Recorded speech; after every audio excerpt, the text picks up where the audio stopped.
Hello दोस्तों, उम्मीद है आप लोग सब ठीक होंगे। तो कैसे हैं आप लोग सब लोग। तो चलिए आज बात करते हैं मार्केट मूड की। तो मार्केट मूड हो रहा है बिल्कुल ग्रीड। और ग्रीड होने के बाद यहाँ से यदि हम क्रिप्टो की बात करें तो क्रिप्टो में भी ग्रीडीपन बिल्कुल झलक रहा है, झलक झलक के बह चुका है। Bitcoin, Ethereum, Tether, BNB and Binance, यहाँ से देखिए बिल्कुल सारे लाल निशान में ट्रेड कर रहे हैं। और कुछ आदि कुछ कुछ क्रिप्टो है जो अपने थोड़ा बहुत हटके चल रहा है कारोबार से। बट कोई नहीं, यदि हम यहाँ से डाउ जोन्स की बात करें यूएस मार्केट की, तो डाउ 30 और नास्डैक 100 भी यहाँ से आपको देखिए -107 पॉइंट डाउन। और यहाँ पे जो नास्डैक है वो भी +16, बस +16 ही ट्रेड कर रहा है।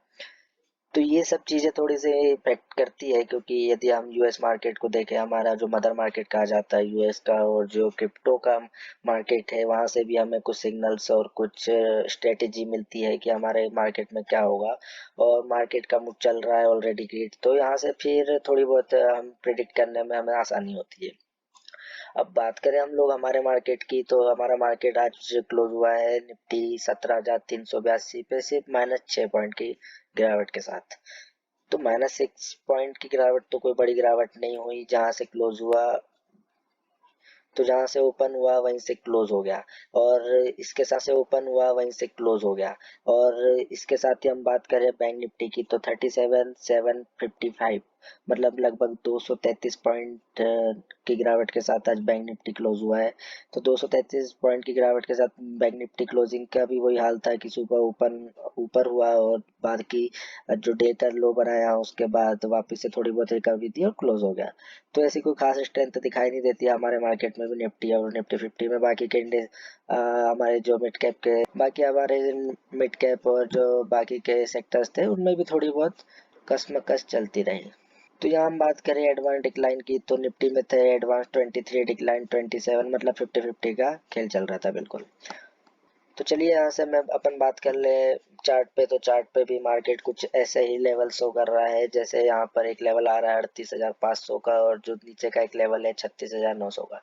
तो यदि बैंक निफ्टी यहाँ से वीक होता है और नीचे डाउनफॉल आता है, तो 36,900 का एक लेवल हमें जल्दी ही देखने को मिलेगा, और दूसरा लेवल हमारा होगा 36,500 का।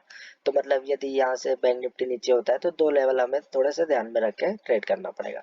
और ऊपर के लिए हमारा जो पहला लेवल है 38,500, जो हमें शायद ही अभी देखने को मिले, क्योंकि जो इंडिया है उसके बाद दूसरा लेवल है 38,900 का। और ये सब चीजें थोड़े से हमें ध्यान में देनी चाहिए। जो चाइना ताइवान का जो कॉन्फ्लिक्ट चल रहा है, आरबीआई की कल पॉलिसी आने वाली है, और ये सारी चीजें आरएसआई काफी स्टॉक्स के, और आरएसआई इनके ओवरबॉट हो चुके हैं, तो ये सब चीजें थोड़ी सी इफेक्ट करती है। क्योंकि मैंने आपको बताया, इन सब सारी चीजों को ध्यान में रख के हमें थोड़ा सा वाइजली ट्रेड करना चाहिए। और यहाँ पर हम निफ्टी की बात करें तो निफ्टी के भी दो लेवल हमारे पास है, 17,250 का, और ऊपर का यदि हम लेवल देखें तो 17,500 का। तो इन दो लेवलों के बीच में भी निफ्टी ट्रेड कर रहा है। यदि यहाँ से निफ्टी डाउन आता है तो इसका जो पहला टारगेट होगा वो होगा 16,900 का। तो ये सारी चीज़ें ध्यान में रख के हम ट्रेड करें तो बेहतर होगा। और चलिए मैं यहाँ पे आपसे कुछ स्टॉक स्पेसिफिक बात करना चाहता था। तो सब पहला स्टॉक है अपना आईसीआईसी बैंक। ये एक रेंज में ही ट्रेड कर रहा है। नीचे यदि हम देखें 806 का, और ऊपर देखें 825 का, तो ये दो लेवलों के बीच में ही काफ़ी दिनों से फंसा हुआ है। 825 जब तक ये ब्रेक करके क्लोजिंग नहीं देगा, और नीचे तो 825 जब तक ब्रेक करके क्लोजिंग नहीं देगा, तब तक हमारा जो इसका ऊपर का लेवल है 850 का, तब तक वो लेवल हमें देखने को नहीं मिलेगा। यदि हम इसकी बात करें कि यदि ये नीचे 806 को ब्रेक करता है तो 780 और 790 के लेवल हमें इजली देखने को मिलेंगे। अब यहाँ पे यदि मैं आपको 15 मिनट के चार्ट में लगा के दिखाऊं, तो देखिए ये क्या कर रहा है। यहाँ से रेजिस्टेंस लेता है, वापस नीचे आता है, फिर ऊपर जाता है, फिर नीचे आता है, फिर ऊपर जाता है। तो यहाँ पर वॉलीटिलिटी तो है, बट जो स्ट्रेंथ है वो दिखाई नहीं दे रही है आईसीआईसी बैंक में।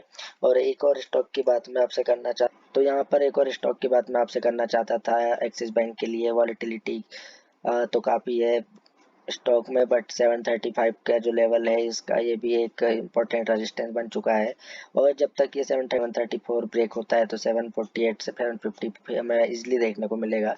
और वहीं हम यदि बात करें 700 और 708 और 700 का, यदि ये लेवल यदि ब्रेक होते हैं तो आईसीआईसी बैंक हमें काफ़ी डाउन जाता हुआ दिखेगा।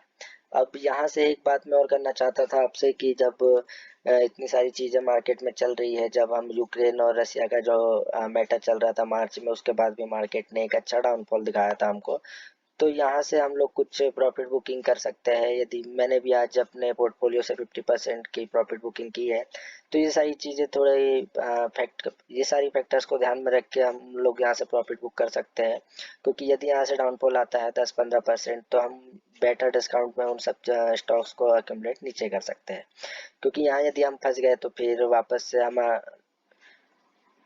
और यहाँ यदि प्रॉफिट बुकिंग ना करे तो वापस से फिर वही सब चीज़ें होगी कि वेट करो, होल्ड करो।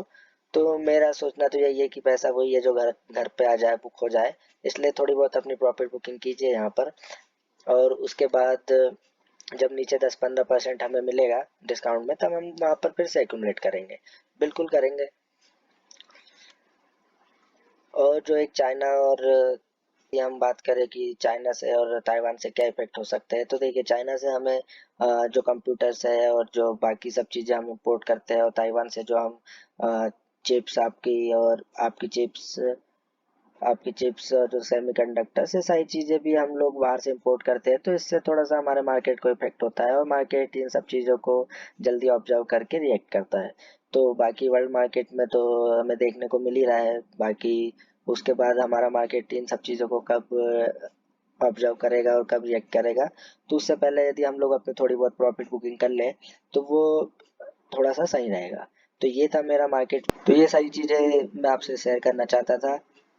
होप आप लोगों को पसंद आई हो और आप लोग इन सब चीज़ों को समझे। और ज़रूरी नहीं है कि मार्केट यहाँ से गिरे ही गिरे, भी हो सकता है कि मार्केट ना भी गिरे, तो आप अपनी ऑन स्ट्रेटेजी और आपके जो एडवाइज़र है उस उनसे कॉन्टेक्ट करके ही अपने डिसीजंस लें। ये था मेरा मार्केट व्यू जो मैं आपके साथ शेयर करना चाहता था। होप आप लोगों को पसंद आया हो। मिलते हैं अगले वीडियो में, तब तक जय हिंद।